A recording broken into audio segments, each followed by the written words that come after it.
Timeline, 5000 ans d'histoire, Richard Fremder. Comment ce livre, enfin cette histoire, est accueillie dans, si le terme existe, le grand public? C'est-à-dire qu'il n'y a pas de livre évidemment qui se passe de main en main, il n'y a bien sûr pas de Netflix à l'époque. Comment c'est connu de Madame Michu, de la Madame Michu médiévale, si je puis dire? Alors, il faut savoir que ces romans circulaient dans les cours, surtout. La Mhm. destination, c'était surtout les cours. Et dans les cours, on lisait à haute voix. Donc, c'était à destination des nobles qui étaient présents. Ça restait oral donc. Il y a ce lien avec l'oralité, mais vous le voyez dans Ségurant aussi, vous Bien le voyez sûr. dans les autres romans. C'est Il y pour a ça que je toujours pose la question. ces rappels d'une littérature qui a d'abord été orale. Même si là, elle est écrite, mais elle est faite pour une transposition Mhm. de nouveau à l'oral. Donc, d'abord les nobles, mais aussi le public bourgeois.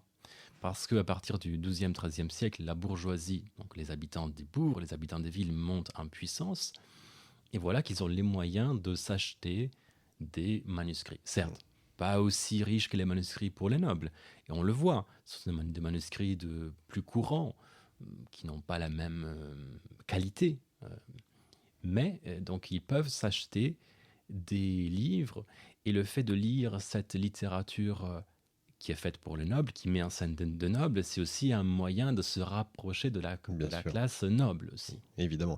Et comme ces bourgeois sont très souvent des commerçants, on suppose que ça voyage beaucoup et que ça se passe de main en main. Des banquiers, des c'est commerçants, ça. donc oui, en effet. Et on le voit, les légendes du Moyen-Âge circulent bien plus que ce qu'on pourrait penser. Exactement. Mhm.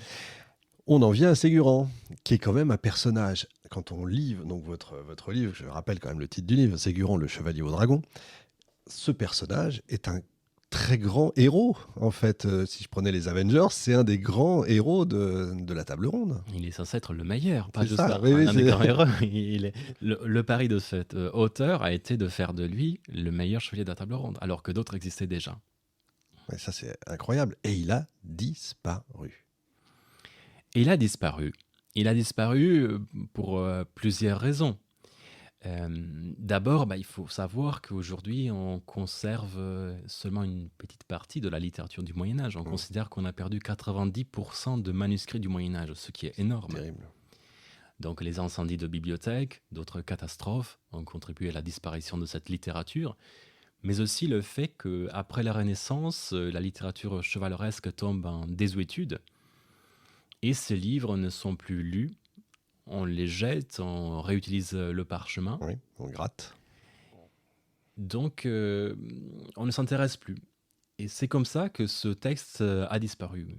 Une autre raison est le fait qu'à une certaine époque, à partir du XIIIe siècle, de la fin du XIIIe siècle, on a commencé à lire plutôt des anthologies, des compilations de romans. Donc, les copistes ne copiaient pas entièrement les romans, mais seulement des bouts.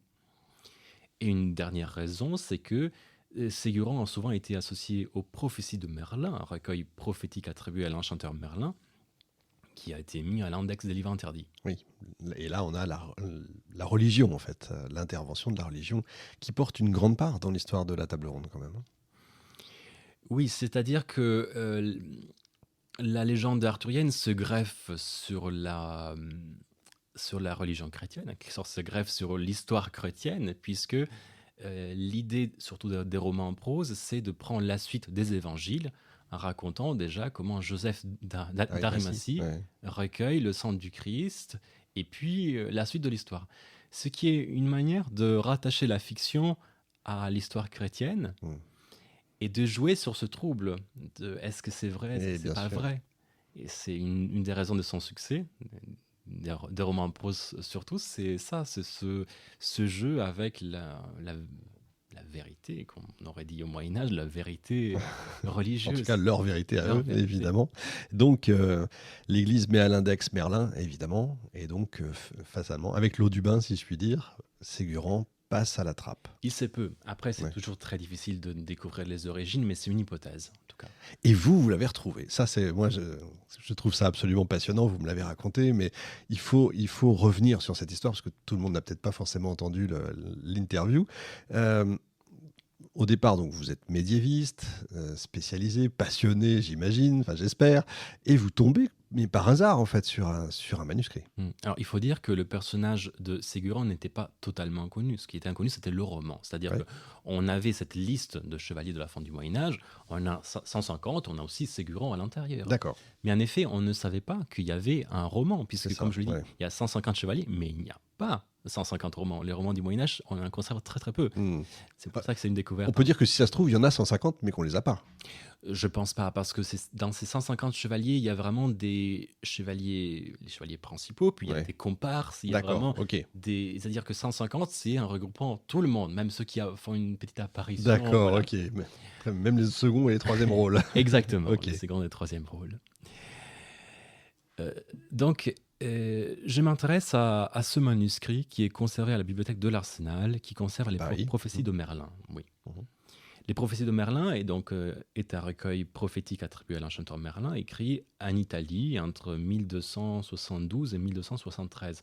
Pourquoi je m'intéresse à ce texte? Parce que j'étais en train d'étudier la langue française écrite en Italie. Parce que les prophéties de Merlin ont été l'un des premiers, l'un des premiers textes écrits en français en Italie. Donc il a un intérêt linguistique Mhm.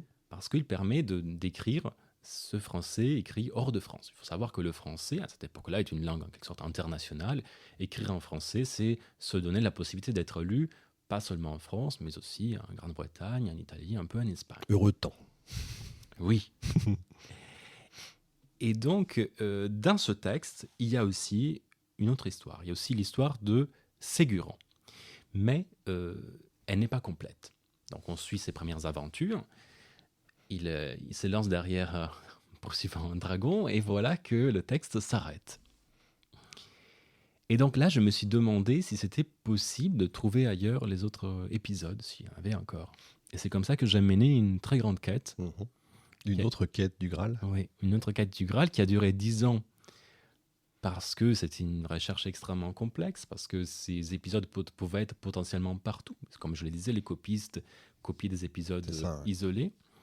Et donc, en 10 ans de recherche, j'ai réuni 28 manuscrits conservés en France, en Italie, en Suisse, en Belgique, en Allemagne, en Grande-Bretagne et aux États-Unis.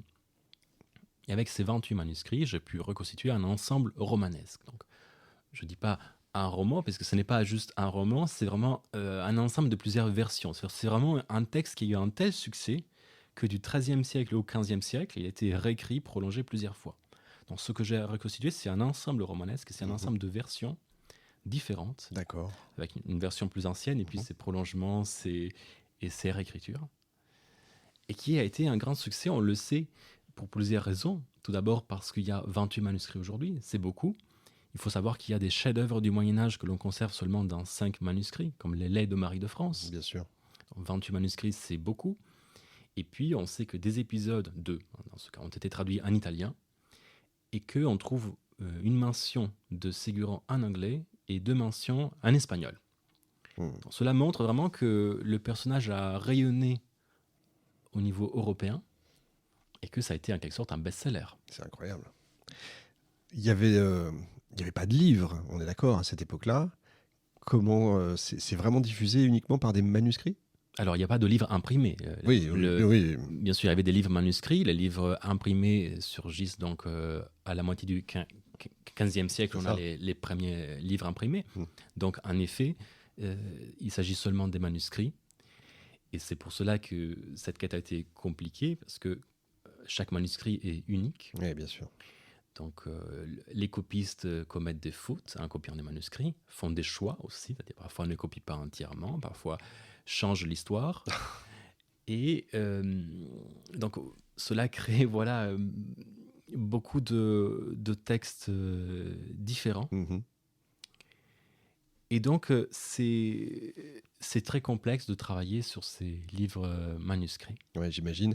Est-ce que ça a eu, alors que ce soit Ségurant ou que ce soit les autres récits de ces chevaliers, est-ce que ça a eu une influence sur la littérature médiévale en général, voire même sur la vie médiévale? Est-ce que, pour avoir fait récemment une émission sur les chevaliers de l'Ordre de Malte ou sur les Templiers, est-ce qu'on peut dire que certains se sont inspirés? Oui, vraiment, des nobles s'inspirent de cette littérature du Moyen Âge.